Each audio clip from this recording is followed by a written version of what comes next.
आज़ादी का अमृत महोत्सव वर्ष के उपलक्ष्य पर भारतीय उच्च अध्ययन संस्थान में गुरु तेग बहादुर के 400वें जन्मदिन पर 3 दिवसीय राष्ट्रीय सेमिनार का आयोजन किया जा रहा है, जिसमें देश के 30 विद्वान शामिल होंगे। सेमिनार में सिख गुरुओं के स्वतंत्रता में योगदान को लेकर चर्चा की जाएगी और उसके बाद इसकी स्मारिका भी प्रकाशित की जाएगी। भारतीय उच्च अध्ययन संस्थान शिमला के कार्यवाहक निदेशक चमनलाल गुप्ता ने बताया कि राष्ट्रीय सेमिनार के संयोजक पंजाब के डीजीपी मनमोहन सिंह होंगे। सेमिनार में सिख के इतिहास और सिख गुरुओं के आज़ादी में योगदान को लेकर 3 दिन चर्चा की जाएगी। वहीं कोविड के चलते उच्च अध्ययन संस्थान में शोध बुरी तरह से प्रभावित हुआ है और केवल 4 अध्येता इस समय संस्थान में शोध कर रहे हैं, जबकि 40 से 50 फेलो रिसर्चर यहां पर एक समय में शोध कर सकते हैं। हालांकि अब उच्च अध्ययन संस्थान को पर्यटकों के लिए खोल दिया गया है। जहाँ तक इतिहास जानने का प्रश्न है, उसमें तो बहुत सी सामग्री प्रिंट मीडिया में भी अवेलेबल है और यूट्यूब वगैरह पे भी मिल जाएगी। जानकारी तो ठीक है, लेकिन ये जो बढ़ाया गया उसके एक तो कर्मचारी रखने पड़ रहे हैं हमें, और व्यवस्थाओं में खर्चा हो रहा है, और दूसरी ये है कि ये एकेडमिक इंस्टीट्यूट है। अगर इसको हम बहुत ज़्यादा ओपन करते हैं तो यहाँ पर हमारा पढ़ने लिखने का सारा एटमॉस्फेयर ख़त्म हो जाएगा। इतनी भीड़ रहेगी, इतना शोर रहेगा कि यहाँ पर भी पढ़ना लिखना संभव नहीं होगा। यहाँ केवल टूरिस्टों को मैनेज करना और टूरिस्टों के लिए ही ये संस्थान बनकर रह जाएगा। उससे बचने के लिए भी हमें ये व्यवस्था करनी पड़ी, लेकिन हम कोशिश करेंगे कि कुछ चीज़ें जो सामान्य जानकारी की हैं उसके लिए हम कुछ सस्ते में व्यवस्था कर सकें। आज की डेट में इतने टूरिस्ट आते हैं इस रेंट के साथ भी कि उनको मैनेज करना हमें गर्मियों में मुश्किल हो जाता है। जो लोकल्स हैं उनके विषय में हम सोचेंगे कि कुछ कम उनके लिए अलग टिकट की व्यवस्था हो सके, लेकिन जो टूरिस्ट हज़ारों रुपए खर्च करके यहाँ आता है उसके लिए 400-500 रुपये खर्च करना यहाँ के लिए असंभव नहीं होना चाहिए।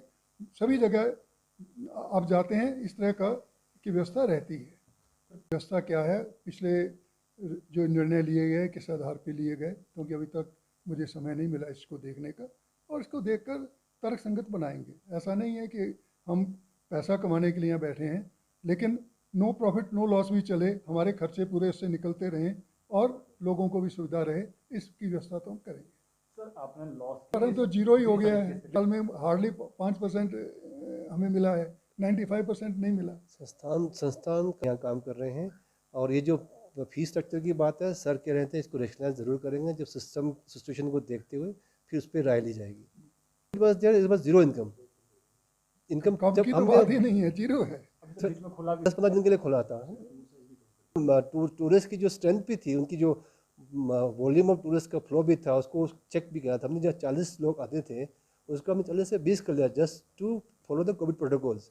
अगर हम 40 लोगों को एक साथ अंदर भेजते तो उस प्रोटोकॉल का हम फॉलो नहीं कर पाते, इसलिए 20 के हिसाब से अंदर हम ग्रुप भेज देते ताकि जो है कोविड का जो भी गाइडलाइंस था हम उसको फॉलो कर पाए।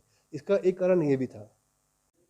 आज़ादी के अमृत महोत्सव की पूर्व पीठिका की दृष्टि से हमने ये कार्यक्रम आयोजित किया है।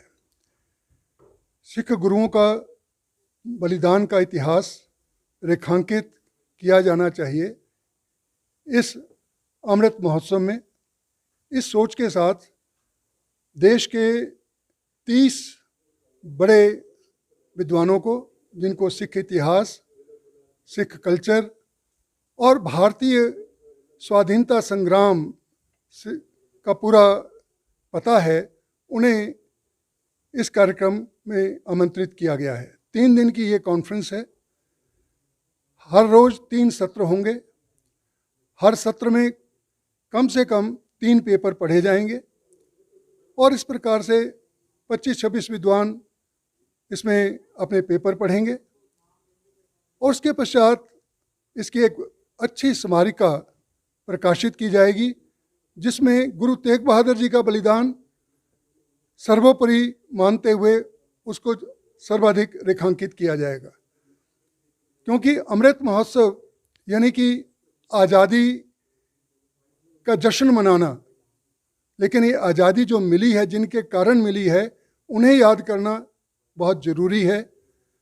आने वाली पीढ़ियों को पता होना चाहिए कि हमने ये आज़ादी केवल अंग्रेज़ों के साथ कुछ वर्ष लड़कर ही प्राप्त नहीं की है।